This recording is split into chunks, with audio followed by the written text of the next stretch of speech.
ദുൽഖർ സൽമാൻ ചിത്രം കാന്തയാണ് ഇപ്പോൾ സോഷ്യൽ മീഡിയയിലെ ചർച്ചാ വിഷയം. ദുൽഖറിനെ നായകനാക്കി സെൽവമണി സെൽവരാജ് തിരക്കഥയും സംവിധാനവും നിർവഹിച്ച സിനിമയാണിത്. ദുൽഖർ സൽമാന്റെ വേഫെയർ ഫിലിംസ്, റാണ ദഗ്ബതിയുടെ സ്പിരിറ്റ് മീഡിയ എന്നിവർ ചേർന്നാണ് ചിത്രം നിർമ്മിച്ചിരിക്കുന്നത്. ഇപ്പോഴിതാ നവംബർ 14 തിയേറ്ററുകളിലേക്ക് എത്തിയ ചിത്രം ഗംഭീര പ്രതികരണങ്ങളോടെയാണ് മുന്നേറുന്നത്. മികച്ച പ്രതികരണങ്ങൾ നേടുന്ന ചിത്രത്തിൽ ദുൽഖറിൻ്റേത് തന്നെ കരിയർ ബെസ്റ്റ് പെർഫോമൻസ് ആണെന്നാണ് അഭിപ്രായങ്ങൾ ഉയരുന്നത്. സിനിമയിലൂടെ ദുൽഖറിന് നാഷണൽ അവാർഡ് വരെ ലഭിക്കാൻ സാധ്യതയുണ്ടെന്നും പ്രേക്ഷകർ പറയുന്നു. സിനിമ സൂപ്പർ ഹിറ്റാകുമെന്ന് തന്നെയാണ് നിലവിൽ ഉയരുന്ന പ്രതികരണങ്ങൾ. ദുൽഖറിന്റെയും സമുദ്രഖനിയുടെയും ഈഗോ ക്ലാഷ് തന്നെയാണ് ചിത്രത്തിന്റെ കേന്ദ്രബിന്ദു. സിനിമയിലെ സിനിമാ കഥ തന്നെയാണ് ഇത് പറഞ്ഞു പോകുന്നത്. സമുദ്രഖനി, ഭാഗ്യശ്രീ, റാണ ദഗ്ബതി എന്നിവരാണ് ചിത്രത്തിൽ മറ്റ് കേന്ദ്ര കഥാപാത്രങ്ങളെ അവതരിപ്പിച്ചത്.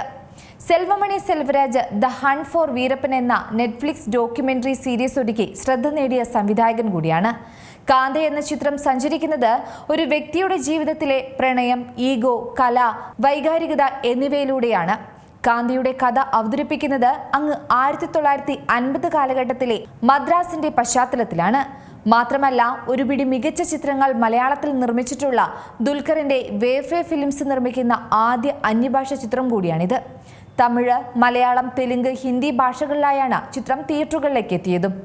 എന്നാൽ കാന്ത എന്ന സിനിമ റിലീസായതോടെ ഇത് തമിഴ് സിനിമയിലെ ആദ്യ സൂപ്പർ സ്റ്റാർ MK ത്യാഗരാജ ഭാഗവതന്റെ ജീവിത കഥയാണോ എന്നാണ് എല്ലാവരുടെയും സംശയം.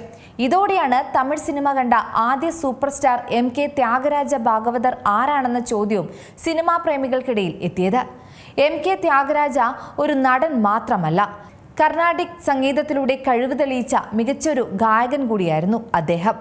അദ്ദേഹത്തിന്റെ അഭിനയ രംഗത്തേക്കുള്ള പ്രവേശനം 1934 പാവലക്കൊടി എന്ന ചിത്രത്തിലൂടെയായിരുന്നു അരങ്ങേറ്റം. അന്ന് സിനിമയിൽ നായകന്മാർ സ്വന്തം പാട്ടുകൾ പാടണമെന്നായിരുന്നു. അന്ന് സിനിമയിൽ തോളോളം നീളമുള്ള മുടിയുള്ള നടനെ ആളുകൾ പെട്ടെന്ന് തന്നെ തിരിച്ചറിഞ്ഞു. ലുക്ക് മാത്രമല്ല, അദ്ദേഹത്തിന്റെ ശബ്ദം താരത്തെ അന്നൊരു സെൻസേഷനാക്കി മാറ്റി.